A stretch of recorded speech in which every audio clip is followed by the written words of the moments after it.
everything we hear or have ever heard, everything we see or have ever seen, everything we smell, and everything that goes into our mouth, whether it be food or drink, has an effect on the brain.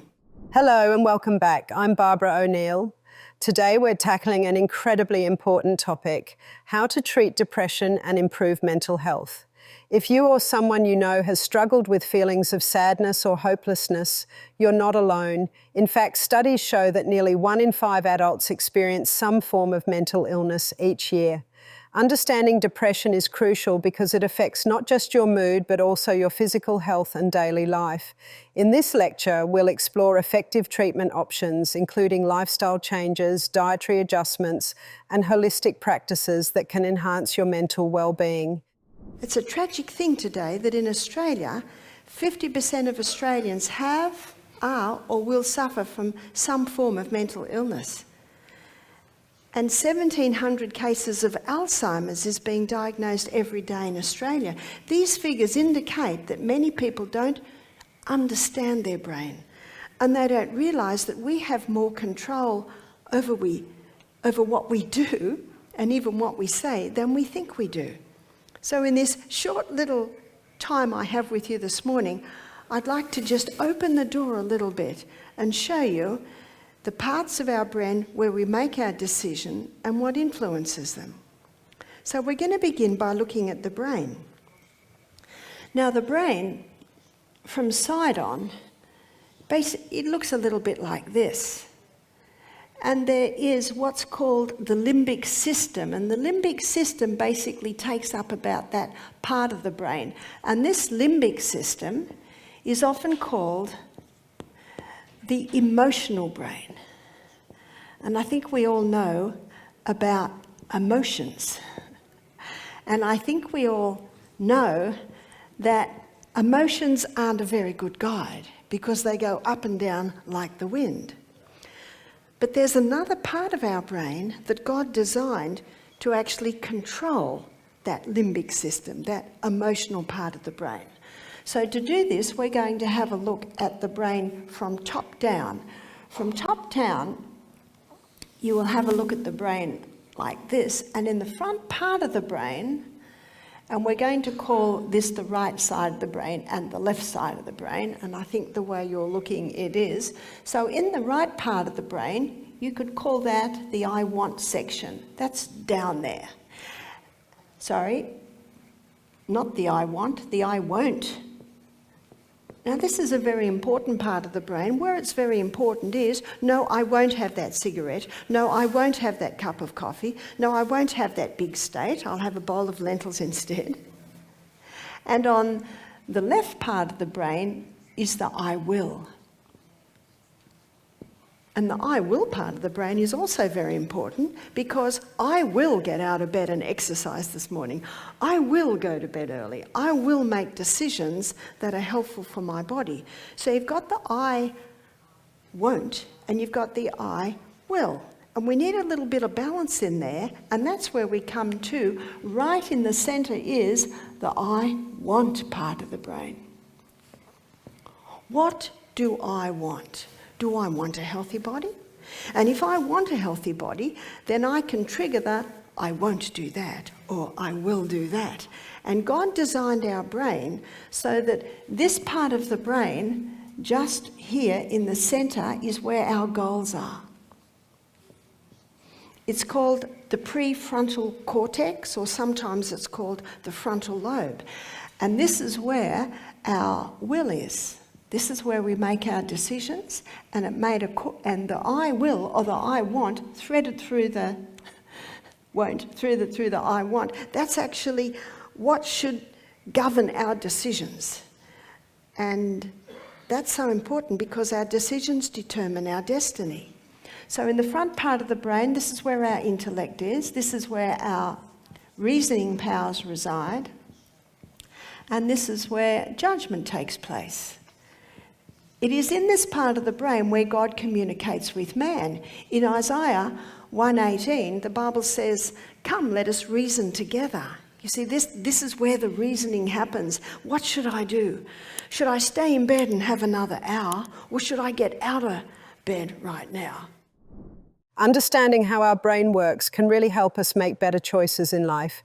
The prefrontal cortex is where we set our goals and make decisions, while the limbic system is all about our emotions. When we're faced with choices, like whether to eat a slice of cake or a piece of fruit, these two parts of the brain can conflict. The limbic system might scream for that cake because it's delicious and satisfying, but the prefrontal cortex reminds us of our goal to eat healthier. This push and pull can be tricky. That's why self-control is so important. To improve our decision-making, we can practice mindfulness. This means paying attention to our thoughts and feelings without judgment. By being more aware of what drives our impulses, we can choose how to respond rather than just reacting. So, exercise. Our prefrontal cortex needs exercise because when we exercise, we increase the oxygen content in our 1 trillion brain cells. And if we've got enough oxygen going in, and our 1 trillion brain cells are giving us 36 units of energy, can you imagine your brain function? Whoa. I've had 2 men come to our retreat who got depression 6 months after moving into a mouldy house. Because they're breathing in bad air. They're not breathing in good oxygen, so a lot of their cells are running here. And down they went. They were so excited to hear this because they couldn't understand why. Why did they have depression? That's why we should always have our why, Newton's third law of motion. To every action, there is an equal and an opposite reaction. There is always a reason. You see, depression is not a cause. Depression is an effect. So we need to look at the causes. And as we go through this, we're going to touch on a few. Dr. Neil Nedley, in his book, Depression: A Way Out, excellent book. I went to a seminar by him. He said, I noticed as a GP, sometimes up to 80% of my patients were suffering depression or on antidepressants. So he started to implement lifestyle changes. And he thought, if I could even equal the effect of medication on depression, he said, I'd be happy. And I'll never forget his next statement. He said, far exceeded. So changing the lifestyle far exceeded the management of depression compared to medication. Now let's look at some practical steps people can take to enhance their well-being. First, improving nutrition is crucial. Consuming a balanced diet filled with whole foods can have a significant impact on mood. Foods rich in omega-3 fatty acids, such as fish, nuts, and seeds, are known to support brain function and reduce depressive symptoms. Incorporating a variety of fruits and vegetables can also provide essential vitamins and minerals that promote mental clarity and emotional stability. Next, regular physical activity is key. Exercise doesn't just improve physical health, it also boosts mental health by increasing the production of endorphins, the body's natural mood lifters. Whether it's going for a brisk walk, participating in a dance class, or hitting the gym, finding an enjoyable activity can help elevate mood and provide a sense of accomplishment. Social interactions are another important factor. Building strong connections with family and friends can create a support system that helps buffer against stress and feelings of loneliness. Engaging in community activities or volunteering can foster a sense of belonging and purpose. Dr. Neil Nedley says if he's got a severely depressed, bipolar schizophrenic patient, he puts them on 7 hours of exercise a day. That's a bit extreme. Cheap medicine though. That's not 7 hours of aerobic exercise a day. That might be walking around the whole town. Stop for lunch, stop for the bathroom, stop for some water, keep walking, keep walking. What are they doing when they do that? Bringing powerful amounts of oxygen into their body so their brain cells are starting to work down there. So when I sent my children out to do some sort of physical something in the break, they'd come back like this. And whoa. I can't say they got it like that, but it was a bit better. Number 3, Temperance. The dictionary definition of temperance is not taking anything into the body that will harm it and taking in moderation the good things. All good things should be done in moderation, because even good things can go to poison if overdone. Yesterday when we looked at the stomach, we had a look at how you overburden that stomach, even if it's the best food, organic, the best prepared. It can turn to poison if you just overload that stomach. So all good things should be done in moderation, but there are some things that should not enter the human body if you're looking for optimum performance. There are some things that should not enter the human body if you want to conquer depression. There are some things that should not enter the human body if you want to safeguard against depression. Let's have a look at them. Sugar. And I'm talking about refined sugar. I'm not talking about honey or maple syrup. Refined sugar. Why refined sugar?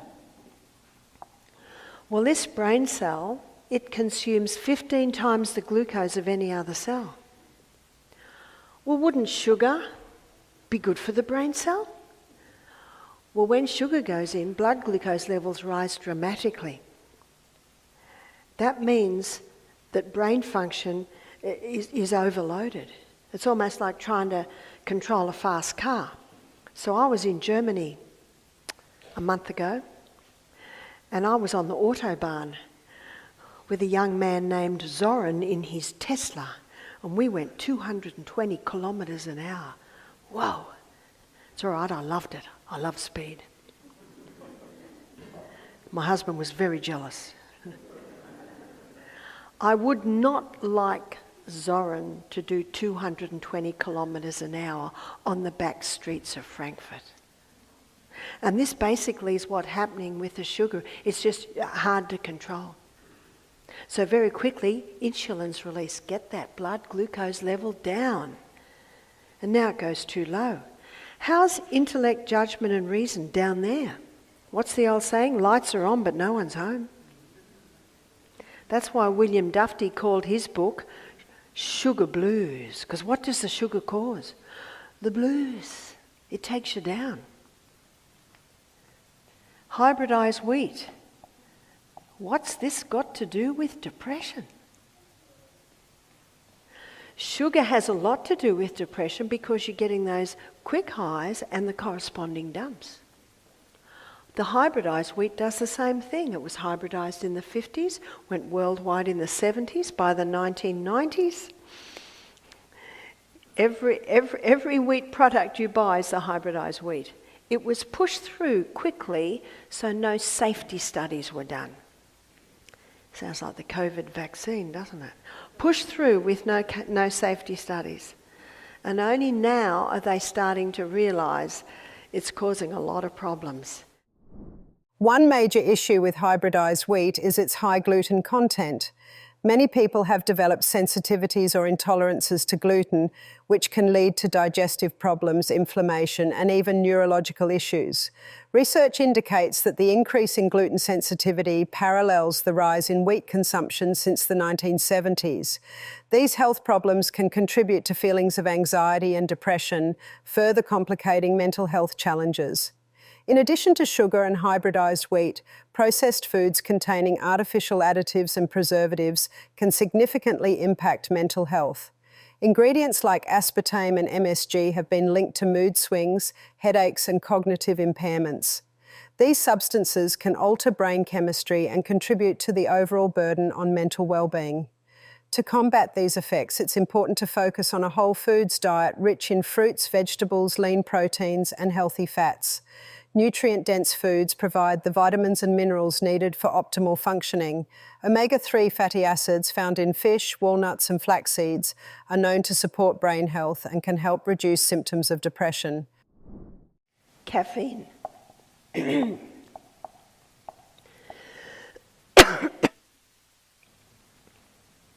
Here is the nerve cell.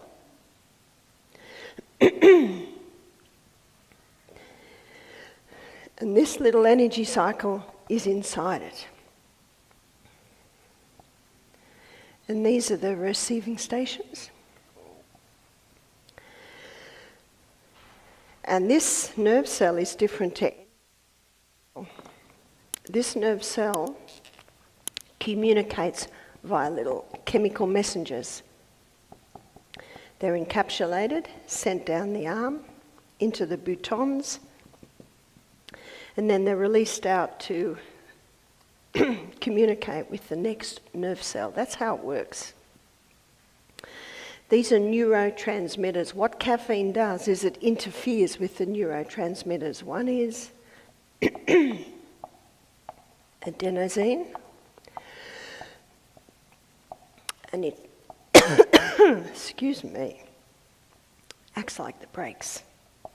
When caffeine goes in, adenosine levels drop.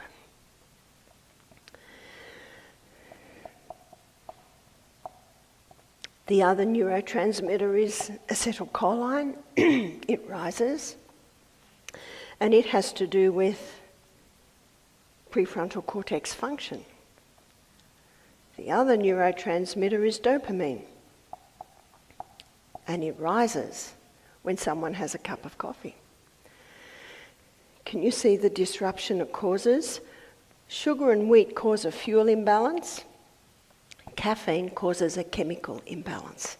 And what's the definition of depression? A chemical imbalance in the brain. Can you see that these three right off are contributing to that imbalance? And how many Americans have all that for breakfast every day? I know in Australia, I know the Australian figures, 50% of Australians at some time in their life suffer from some type of mental illness. 50%. So what happens? Let me show you.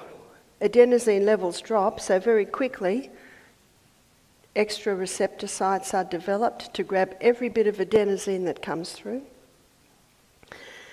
That's why when someone stops coffee, they get terrible headaches. Because when the coffee stops, adenosine levels go back to normal, receptor sites are flooded, there's the headache. Acetylcholine, it rises when coffee's taken, and that's why people like it. Their brain works a bit better. But then the brain says, we've got too much acetylcholine. Stop making so much acetylcholine. Dopamine, that's your feel-good hormone. That's your pursuit of reward, pursuit of escape hormone. It rises. No wonder people say, I love my coffee, it just makes me feel good. But eventually, dopamine levels get exhausted and there's no feel-good at all. And it is in that way that caffeine is contributing to depression. Caffeine has a significant impact on how we feel and function, both in the short and long term.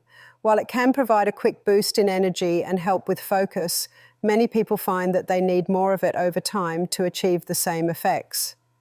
This increasing tolerance can lead to a dependency where, without caffeine, individuals may experience withdrawal symptoms like fatigue, irritability, and difficulty concentrating. One major downside of caffeine is its effect on sleep. Drinking it later in the day can interfere with our ability to fall asleep or get quality rest. This can create a cycle where people rely on caffeine to fight off tiredness caused by poor sleep. In turn, a lack of restful sleep can heighten feelings of anxiety and depression, making it even harder to break the cycle. Caffeine also affects anxiety levels. For some, it can help improve mood and alertness, but for others, it can trigger feelings of jitteriness and heightened anxiety.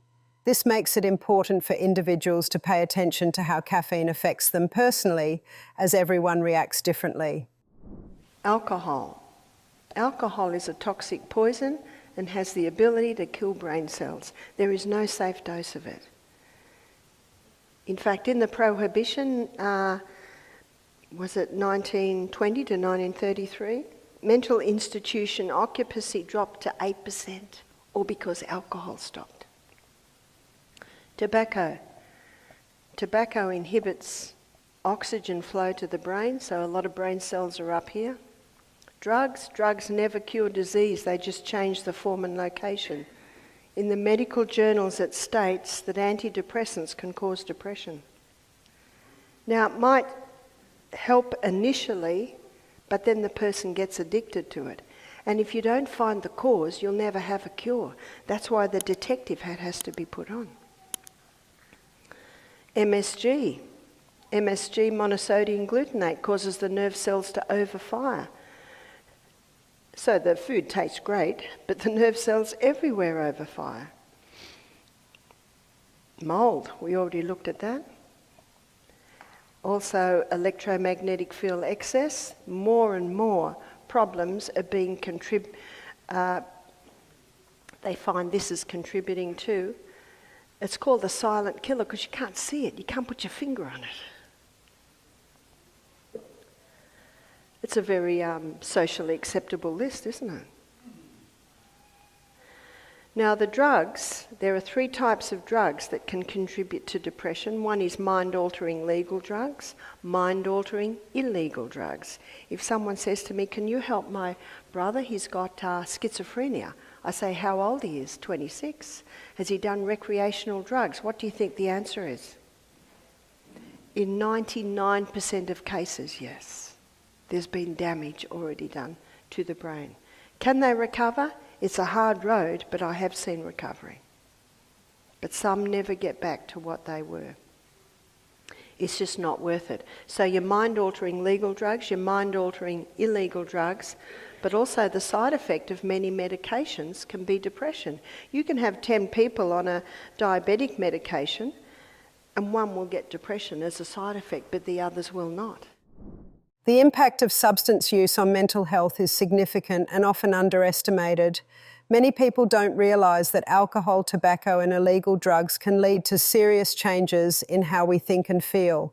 For example, while some might use alcohol to unwind, it actually disrupts the balance of chemicals in the brain. This disruption can lead to mood swings, anxiety and even long-term cognitive issues. Over time, heavy drinking can change the structure of the brain, making recovery difficult. Tobacco is another major player. While many people believe that smoking helps reduce stress, studies show that it can actually increase anxiety and depression. People with mental health conditions often smoke more, creating a harmful cycle that makes it even harder to cope with their symptoms. Recreational drugs, especially stimulants like cocaine and methamphetamine, can provide a quick high, but they come with significant downsides. Users may feel a rush of happiness, but this is often followed by a sharp decline in mood, leaving them feeling worse than before. The temporary relief these drugs offer can lead to a deeper struggle with mental health. Thank you for joining me today as we explored how to treat depression and improve mental health. Remember, seeking help is a sign of strength, and making small changes can lead to significant improvements. If you found this video helpful, please give it a thumbs up, share it with someone who might benefit, and subscribe for more health insights. Take care of yourself and remember that you're not alone on this journey. Until next time, stay well.